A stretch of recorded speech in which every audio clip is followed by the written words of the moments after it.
All right, let's move on to multi-platforming and Wombat's Overwatch Onslaught and other gaming news and stuff. There is some Overwatch news, Wombat, this week.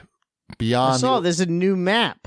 Yes, it's a lunar map. You know where that takes now, place? How many points does it have? Is it A, B, and C, or did they add a D? Well, it's not out yet, so I don't think we have all the details. But I'm going to guess that it's exactly the same as the other maps. So we're looking at A and B here. The difference with this map is that there is a low gravity area because it is on the moon. And while the whole map is not low gravity, there are certain parts that are.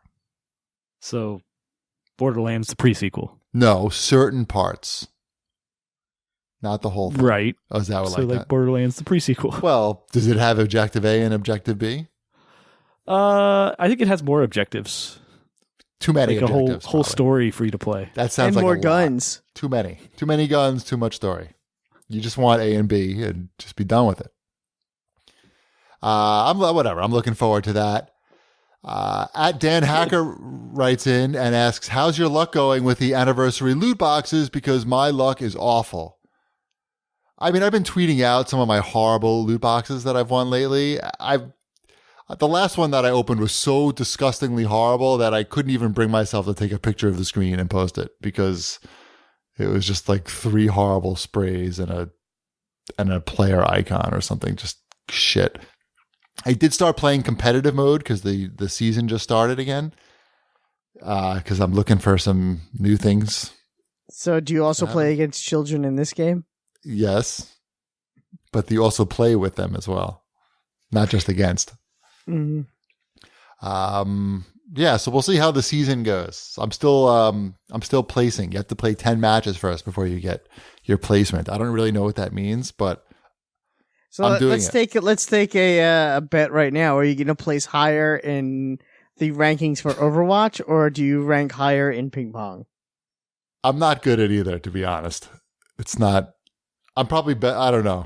It's not. You know, I'm not particularly. I'm not proud. saying you're good at either. I don't recall that being part of my wager. I don't know how you could compare the two because they're not using the same ranking system. I'm pretty sure. So I don't really know how to quantify that. I'm just going to go and say that I'm not going to be impressive at either. Even though I did get 2 play of the matches last night before I went to bed in the 2 games that I played. So, yeah, that is that. In some video game shopping news, Amazon announced that the 20% off discount that they have for Amazon Prime members no longer will apply to Toys of Life. Toys to Life. Toys of Life. Joys of Life and special products, like collector's editions and stuff. So that's kind of disappointing. Unless you have a Best Buy near you, and then who cares? Yeah, Best Buy. I mean, Best Buy was always a better situation, no matter what, because it applies to every game, not just new games. Every game that's not digital, of course. But it doesn't expire when the game is no longer new, and you can stack them with other promotions and get really good deals. So the Gamers Club Unlocked was always superior, and now it's a little more superior. Let's see here. At Darwin Loves Devo writes in and asks for our thoughts on the Far Cry 5 trailer. Have you seen like the extended trailer? Not that teaser that they announced last week, but like the it's like 5 minutes of stuff going on. Did you watch that at all? Yeah. It looks interesting. I mean, awesome. It looks Far Cry. I haven't. There's not a Far Cry I haven't played, so it's not like you don't have to twist my arm on this. Does the setting interest me? Yes, significantly. So there you go. It's interesting knowing that you can make your own character in this game, which is a nice. Oh, cool! twist. I didn't know that. Yeah. So. All right, I'm really looking forward to it, but of course, it's not coming out till next year. So yeah, it comes out in February, so there's a long time before we have Maybe. to really start thinking about it. Exactly, but it looks good. It looked really good from what I've. Yes, sir. What else we got here? I'm still playing some Portal Knights. I finally got the co-op going with Mrs. Shipwreck on that. That's a pretty good co-op game. It's split screen, So you can both be off doing kind of your own thing at the same time as playing a co-op game. But it's very much Minecraft with a purpose. So I don't know, it's pretty solid, I think. All right. Yep. And then I also finished Skylar and Pluck's Adventure on Clover Island, since I know you were waiting to hear if I finished that or not. You read my mind. Uh-huh. Skylar and Pluck's pulled through. It was good. So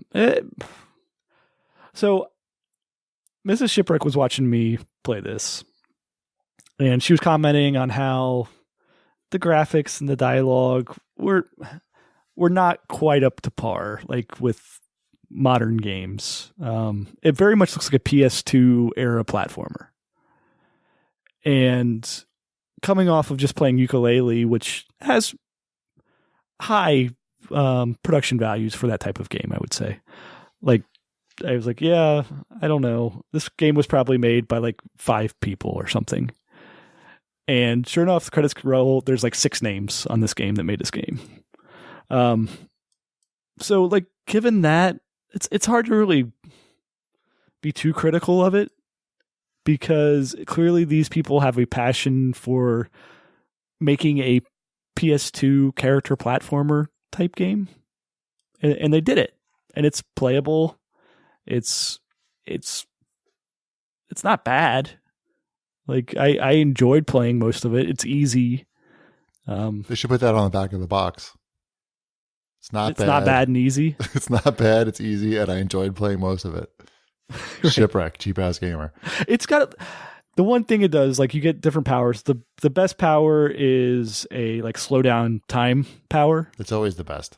Right. So you can go in and out of slowing down time like really quickly. And so you can like be beating up guys and slow down the time and like dodge the missiles and everything. And then you can like switch to like your magnetic power. And most of the things you're fighting are robots. So then you can either snag a missile out of the air that they threw at you and throw it back at them, or you can just like pick them up and use them as kind of like a battering ram or a battering ball type of thing to knock around the other robots. So it's got some cleverness in there. It very much, you can tell that it's made by six guys or 6 people. I don't know if they were all guys. Got it. All right, Skylar and Plucks. Oh, we had a breaking Twitter comment from @KingPong. He said, "I don't think you've mentioned on the show that you don't get to choose your opponent in a table tennis tournament. Your only choice is to play or forfeit." So yeah, keep that in mind. I'm not seeking out the young players. No, you're hoping to get a young player. Not really. You sitting there, hands down your pants, just hoping. He also says he does enjoy the good-natured ribbing that you guys have given me, so it doesn't really matter. You want to play players that are a little better than you, ranking-wise, because otherwise your ranking doesn't go up. Uh-huh. So you don't, if I play like a 10-year-old kid who sucks, even if I beat him, it doesn't really do anything for me because my ranking, I guess I could go farther in the tournament, but my ranking won't be affected. And you want more ranking.